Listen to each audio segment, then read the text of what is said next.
Welcome back, y'all. Your midnight movie this week is Suspiria from 1977. This is I've wanted to talk about for a long time. If you are in any way a cinephile or horror fan, you're probably familiar with Suspiria. I don't think there's enough good things that can be said about this movie. This is one of Dario Argento's earlier films. I think it's one of his best films. I think it's maybe one of the best horror films ever made. It's also a really great introduction to Italian horror, which I know some people can have problems with because the Italians basically dubbed all dialogue up through the early to mid 90s. And Suspiria from 1977 is no different. But what I think pulls people in Suspiria over getting over the dubbing and the, the way their movies are done. Again, Italian horror films are, it's all dream logic. They're not heavy on narrative, they're heavy on visuals. And again, it's show, not tell 101 with a film like Suspiria.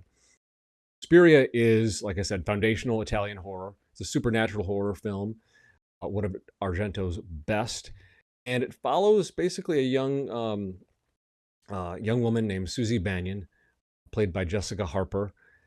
And she is a young American girl who has gotten into ballet school in Berlin. And literally the movie starts. She's in the airport, and it's pouring rain, and it's already creepy and atmospheric and super colorful. One of the things about from the get go, you see that the use of color and shadow is all over this film, and it really, again, is what makes the movie what it is. Can't imagine all that was written into the script. And Argento basically pulls our Susie Banyan through almost kind of a demonic Alice in Wonderland type of experience. She gets to her ballet school, and she's just going to classes and she's dancing and practicing. And not long, like literally, I think the night she shows up, a girl who is a student at the school runs out. Again, it's pouring rain. Susie is arriving. This young girl is literally running out of the school screaming. It's kind of a fright, kind of a shock to her. She's reassured, don't worry about her. She's just having a little trouble. And she continues to move in, goes to class, practices, so on and so forth. Not long after Susie arrives, as you would imagine, weird things start happening.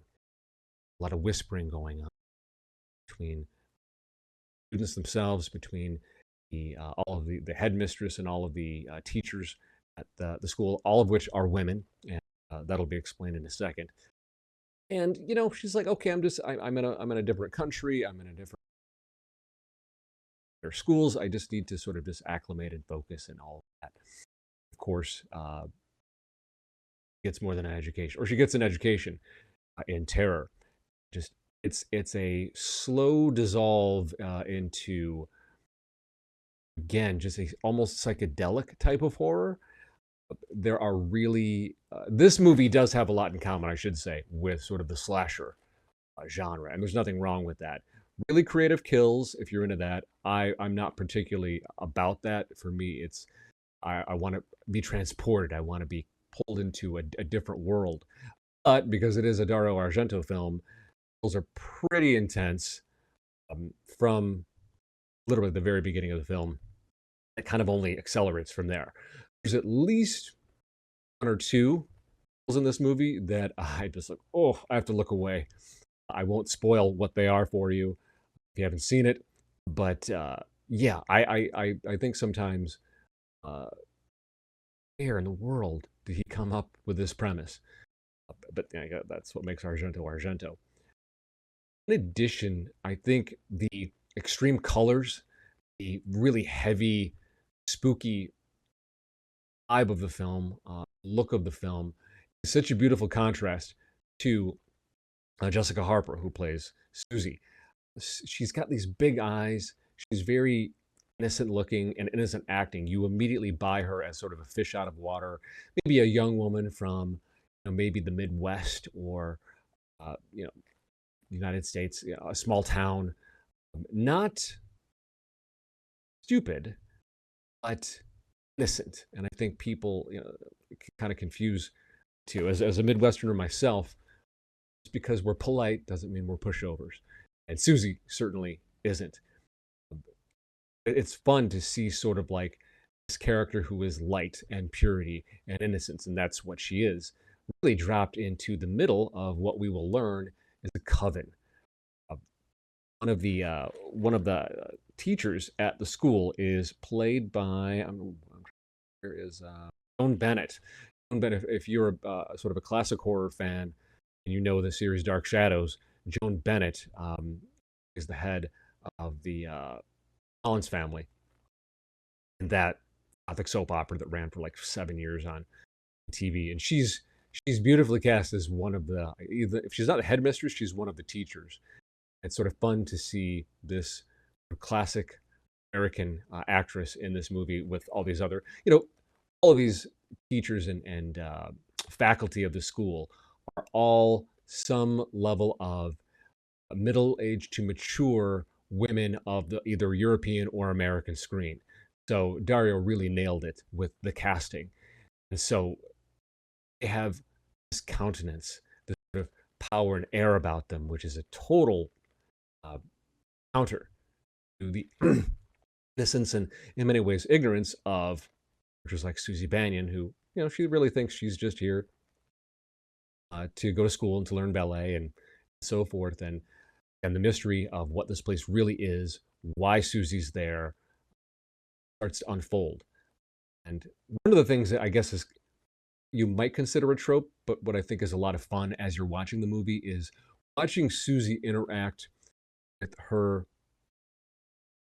other classmates. You have sort of the archetypes. You have sort of like the girl who's kind of mousy and meek. You have the girl who's kind of slutty, and just trying to watch Susie maneuver these characters and these personalities amongst all the sort of weird happenings. Like there's a scene that I'm not ruining anything here for you where they have to evacuate the dorm because of an infestation, and it's again just really beautifully done. I feel like if this film had maybe been done by anybody else of the time and you know done in Italy and not done by Argento, one, you wouldn't have these incredible locations, these buildings that are like literally painted red and black and gold. Nobody paints buildings like that. I Italians did, and they did it in the 50s, 60s, and 70s. You have just the ornamentation and the almost sort of cathedral-esque look and feel of everything from a bed frame to a room to a building gives the film weight. Again, this sort of meek, innocent American girl being dropped into this very rich, very textured, darkly colored black red world. It is a masterclass in show don't tell. It's a masterclass in set piece. It's a masterclass in set design. There are things done in this movie with the camera and something just as like dust and glitter give the air, literally the air in a scene, particular look to it. I'm a big fan of fog machines myself. In a film project that I completed last year, it was films like Suspiria and other Italian horror films. I'm like, I want a fog machine, just lightly going in every scene, whether we're inside, outside. I wanted to have sort of that dusty, light smoke, that patina showing up on film of every scene, and it worked. Shooting on digital, wanted to shoot on film, wasn't able to do it. Really, it added a texture to the film. Then when we added the film grain, it really does feel like we got something maybe in the late 70s. It's films like Suspiria that really, really inspire me personally in terms of the stuff that I've made and will continue to make. They literally do not make them like this anymore. Uh, and on top of it, speaking of creating the vibe, the soundtrack and score to this film by Italian rock and Goblin that would work with Argento across several films really, really add something to it. There's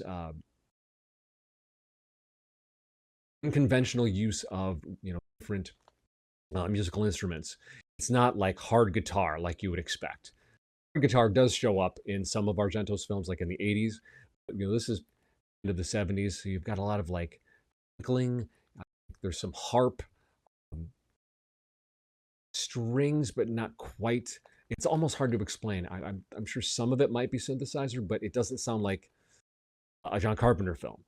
And that's something else, like a film like we discussed last time, Carnival of Souls. So much of a film is pulled together when you have that soundtrack and score. There's a, there's a story when Halloween was initially screened, it did not have a John Carpenter score. I think, if I'm recalling this correctly, once he laid that in, it completely changed the film.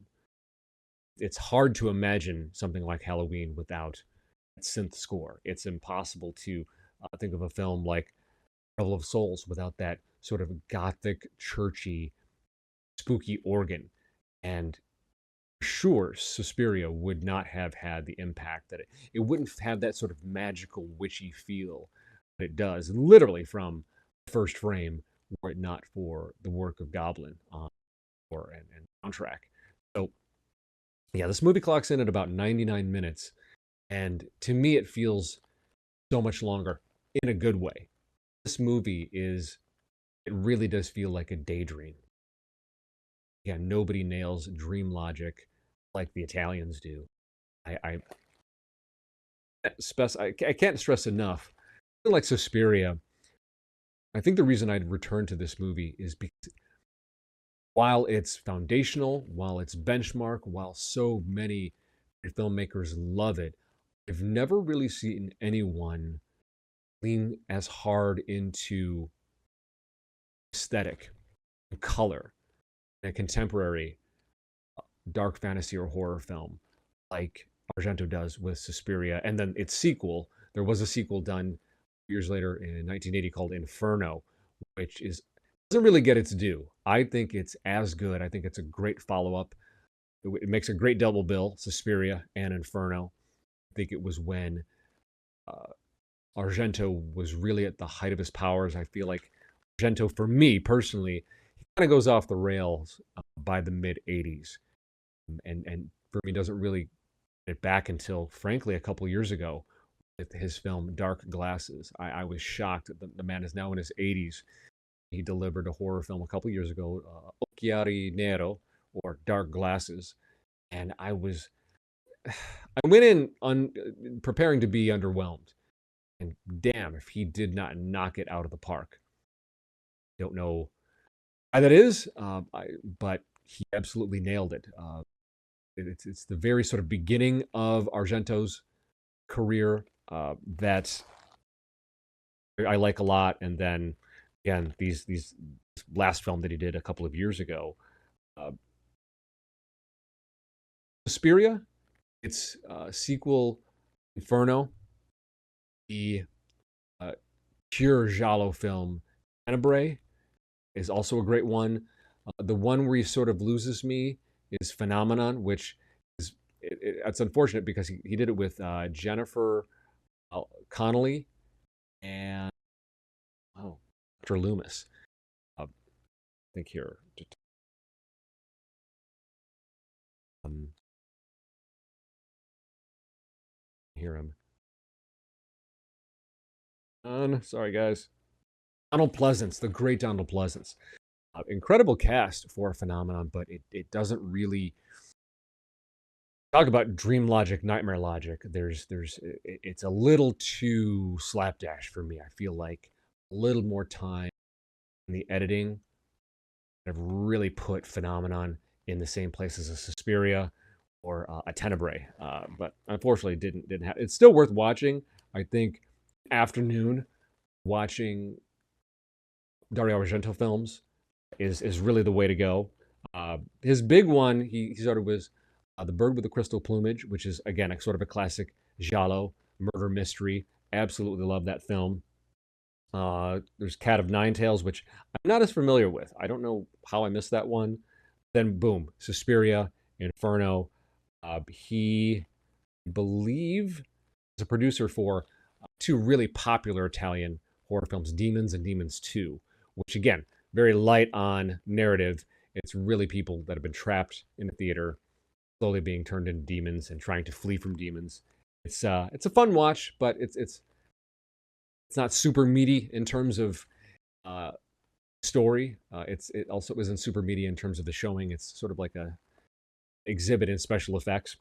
But Suspiria is not. Suspiria, while there is not a lot of weight on the narrative bone, all of the storytelling is purely in the visuals. I think that's why this movie succeeds. Whatever was on that script page, uh, again, Argento being a genius, what he found on that page and ends up putting on the screen is just really, really special, really fun. So, if you're not familiar with Italian horror, if you want something that's really different, visually stunning, uh, magnetic, this movie really it seduces you with its look. Even again, the kills, which can be really tough, so artfully done. Everything, and that's really what this movie is. This movie's art. And there's people who don't like horror films. This is not Friday the 13th. This is not Terrifier. Uh, those movies aren't for me either. It's so artfully done. Suspiria is. It's just a fun, cozy, atmospheric, spooky vibe. Spending an afternoon, on a cold, overcast day, watching Suspiria, Inferno, Phenomenon, Tenebrae. And there's much worse ways you could spend a day. So this is where I would start with Italian horror. And if you haven't watched it in a while, revisit it. There's things that I notice in this movie every time I watch it, and I just wonder how much intentional layering there is in some of the symbolism in the film. I've never been able to find interviews where Argento was pulling a Kubrick and trying to put things in there, but this is just a fun, pretty sort of film that plays with the visuals of occult concepts. It doesn't try to delve into them too deeply. I think because it doesn't do that, it just gives you stuff visually. You can sort of read into things. This is a movie I love to watch with friends and then talk about over, drinks over a meal. What do you think that meant? If you are someone like myself who was raised Catholic, I think there's things in here that you can sort of find. Um, is I religious? Again, the witch myths, a lot of these things that are sort of just built into our culture that we know about. Again, it's fun to watch. It's even more fun to discuss and sort of pick apart and analyze when you're done. Yeah, do yourself a favor if you have never seen Suspiria, if you're interested in just a great watch, and if you want to start on the rabbit hole of Italian horror, definitely start with Suspiria, 1977, Dario Argento. Again, great pairing with this would be its sequel, Inferno, which actually ends up having a male protagonist, which is kind of rare for horror movies. Really rare for Argento. He almost always has a female protagonist in his films, and so it's one of the rare final guys in Inferno. But again, super visual, super fun, and yeah, what the heck, Tenebrae thereafter. Let me know what you think. Is Suspiria as artful as I say it is? Did Argento just get lucky? Let me know in the comments below, and use the next one.